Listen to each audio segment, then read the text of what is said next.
সুপ্রিয় দর্শক, আসসালামু আলাইকুম। এখন আমি যেখানে আছি এটা হলো বান্ধবীর বাড়ির পেছনের সাইড। এই জমিটা বান্ধবী 3 মাস আগে কিনেছে, যা সিমেন্ট এবং রডের খুঁটি দিয়ে সীমানা নির্ধারণ করা হয়েছে। চারপাশে খুব সুন্দর করে সীমানা টানা হয়েছে, ভবিষ্যতে জমি যেন কেউ চাপাতে না পারে। আর আমি চারপাশের একটু ভিডিও করে নিলাম।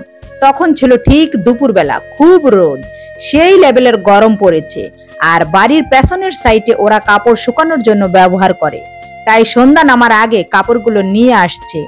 আমি সেখানে সন্ধ্যা হওয়ার আগে অবস্থান করছিলাম। সকালে গিয়েছিলাম, চলেও আসতে চেয়েছি, কিন্তু বান্ধবী জোর করে থাকার জন্য। এদিকে সূর্য অস্ত যাওয়ার সুন্দর একটা দৃশ্য ক্যামেরা বন্দি না করলে কি হয়। গ্রামের ভিতরে পাশে খাল, বিপরীত পাশে আনন্দ পার্ক। দূর থেকে সূর্যটাকে খুব সুন্দর দেখাচ্ছে। আর সূর্যটার মাথার বাম পাশে আনন্দ পার্ক, সূর্যটা ঠিক যেখানে সেখানে পার্কটি। এর মধ্যে বান্ধবীর বাড়ির চারপাশে কিছু শর্ট নিলাম। ইসমির আব্বু আবার পেছনে দাঁড়িয়ে আছে, বলছে চলো চলে যাই। কিন্তু বান্ধবী তো নাছরবান্দা, কিছুতেই ছাড়বে না।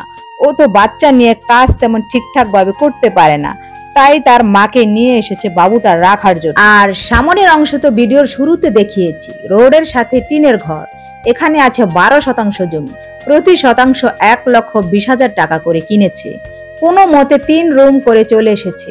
বান্ধবীর স্বামীর অনেক খরচ, একা কাজ করে, ব্যবসার অবস্থা তেমন ভালো না, তাই আমাকে খুব সম্মান করে, যে কোনো পরামর্শ আমার সাথে করে। বলে যে জমি তো কিনে ফেলেছি, এখন কি করব, একটা পরামর্শ দেন। আমি বলেছি আপনি জমি তো আগেই কিনে ফেলেছেন, তখন জানলাম না, দেখলাম না, এখন আমি কি পরামর্শ দেব। আমরা আসার পর বান্ধবীর মুড়ি বানিয়ে দিয়েছে, পেয়ারা কেটে দিয়েছে, শরবত দিয়েছে, যা ইসমির আব্বু খাচ্ছে। খাওয়ার পর দুপুরের সময় হয়ে গিয়েছে। স্বামী নিয়ে এসেছি, একবেলা খেয়ে যেতে হবে। স্বামী নিয়ে না আসলে তোকে যেতে দিতাম না, তাই তাড়াতাড়ি করে ঘরের তৈরি যা ছিল তাই দিয়ে দুপুরের খাওয়া দাওয়া শেষ করলাম।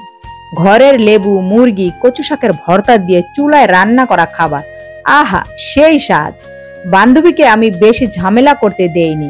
অনেক খাবারের আয়োজন করলে সময় লেগে যাবে, বাচ্চা নিয়ে ওর অনেক কষ্ট, পারে না।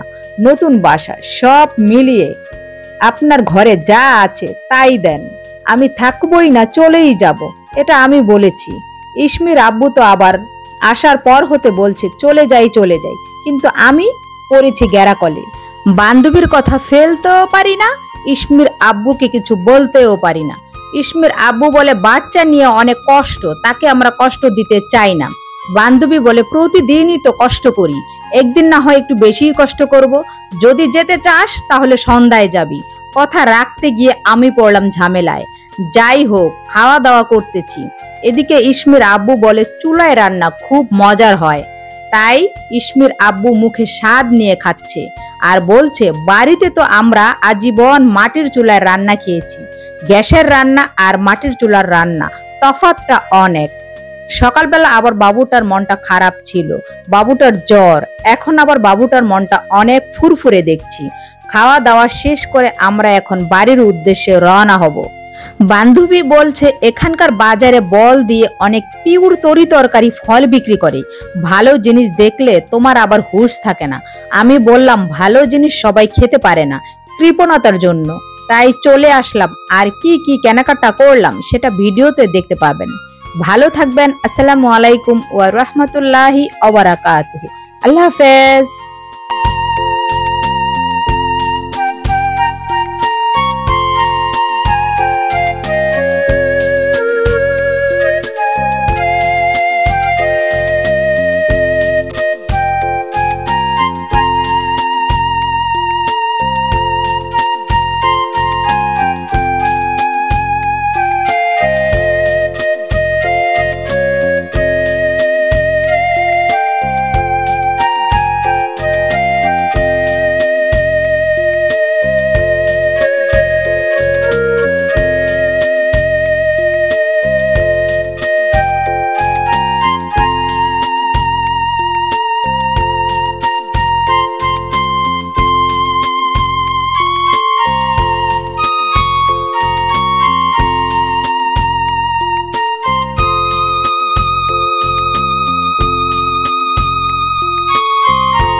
for watching this video.